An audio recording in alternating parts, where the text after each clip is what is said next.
I still remember the phone call that dragged me back into the shadows. It was a cold November morning in 2005, 20 years after I thought I had put the Orlandi case to rest. My office in Rome had long since gathered dust, old case files stacked like gravestones. The stale air reeked of forgotten ink and moldy parchment. And then, the phone rang. I picked it up. "Alessandro? You need to come to Piazza Navona. Someone has seen her."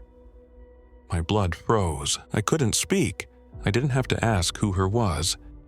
Emanuela Orlandi, the 15-year-old girl who vanished in 1983, the Vatican citizen who disappeared off the streets of Rome, never to be seen again.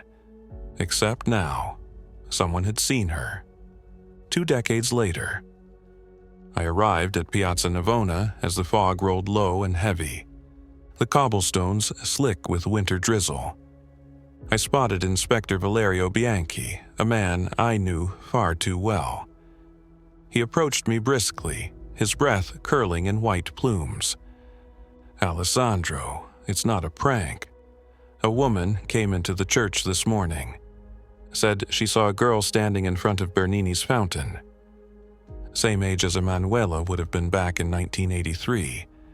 Same black hair, same striped blouse." I swallowed hard. "And now?" Valerio hesitated. He glanced around the square nervously, as if the fog itself was listening. "The witness is gone. So is the girl. But here's the thing, the priest says he's seen her before." We visited Father Giacomo Rinaldi, the aging priest of Sant'Agnese in Agone. His fingers trembled as he adjusted his wireframe glasses. "She comes every few months, always stands at the same spot, never speaks to anyone, just stares at the fountain for hours." He slid an object across his desk, a faded photograph. "I took this 2 years ago. No one believed me when I said she looked just like Emanuela." I picked it up. My breath caught. It was her.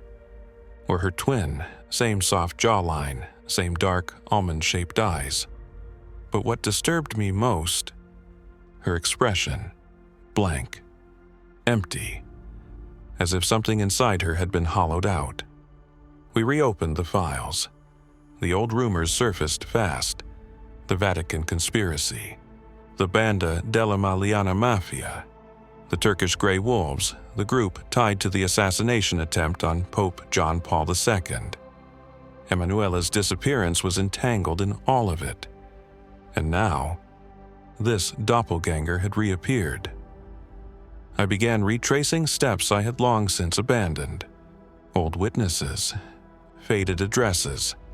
That's when I visited Claudia Spera, Emanuela's childhood best friend. She had refused interviews for decades, but when I mentioned the fountain sighting, she let me in. Her apartment smelled of burnt coffee and forgotten photographs. "I've seen her too, Alessandro. Not in Rome. In Emilia, my grandfather's village, 80 kilometers north." I blinked. "You're sure?" She nodded slowly, tears welling in her eyes. She was standing at the edge of the abandoned convent of San Francesco, wearing the same blouse she wore the day she vanished. The convent, a crumbling ruin swallowed by ivy and silence. That night, I couldn't sleep. My mind spun endlessly. Was it her ghost? A cover-up? Or something worse? I made the drive at dawn. Fog snaked across the Umbrian hills. The convent loomed over me, gray stone, collapsed arches, shattered stained glass. The air smelled of damp moss and something metallic. Something wet. I stepped inside. The floor creaked under my shoes. Pigeons flapped violently in the rafters. And then, I heard it. A faint whisper, a girl's voice. "Help me. Please." I spun around. Nothing, but in the crumbled chapel something glinted. An old silver locket. I picked it up. Inside, a photograph of Emanuela, aged exactly 15. My pulse slammed in my ears. I stumbled back. Footsteps behind me, fast. Close. I turned. Nothing. I brought the locket to Valerio. He paled. We recovered that same locket from her family's apartment in 1983. How did it end up here? We dug deeper. A record surfaced. A missing nun, Sister Benedetta, disappeared from the convent in 1984, 1 year after Emanuela. Locals whispered that the convent had been a safe house for trafficking victims tied to the Banda della Maliana. Girls disappeared here, their identities erased. I couldn't breathe. What if Emanuela had been alive this whole time? Trapped, brainwashed, forced into a new life. And the woman at the fountain? Was she Emanuela, or another victim made to look like her? I returned to the fountain 2 weeks later. I stood there from sunrise to sunset.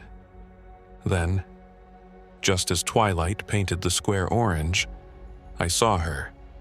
Long black hair, striped blouse, her face expressionless. I approached carefully. Emanuela. She turned. Her eyes locked onto mine. And for a heartbeat, I saw something flicker. A glint of recognition. A tear slid down her cheek, but before I could speak, a black van screeched up behind her. 2 men in dark coats grabbed her, and in seconds, she was gone, forever. The case was closed again. Officially, no one saw anything, no records, no evidence.